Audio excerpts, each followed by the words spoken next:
ಧ್ವಜಾರೋಹಣಕ್ಕೆ ಅವಕಾಶ ನೀಡದಿದ್ದಕ್ಕೆ ಆಕ್ರೋಶ. ಸಚಿವೆ ಉಮಾಶ್ರೀ ಕಾರಿಗೆ ಮುತ್ತಿಗೆ ಹಾಕಿದ ಶಾಸಕ ಮಲ್ಲಿಕಾರ್ಜುನ್ ಖೂಬಾ ಮತ್ತು ಬೆಂಬಲಿಗರು 10 ನಿಮಿಷಗಳ ಕಾಲ ಕಾರಿನ ಮುಂದೆ ಪ್ರತಿಭಟನೆ.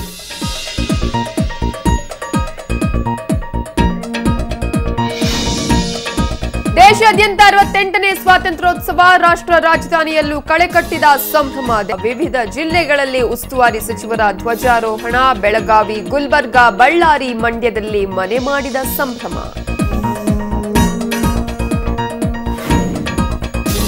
ಕಾಲೇಜಿಗೆ ನುಗ್ಗಿದ ಕೆರೆಯ ನೀರು. ಆವರಣದಲ್ಲಿ ಕಾರ್, ಬಸ್ಗಳು ಮುಳುಗಡೆ. ಬೆಂಗಳೂರಿನ ಕೋನಪ್ಪನ ಅಗ್ರಹಾರದಲ್ಲಿ ಘಟನೆ.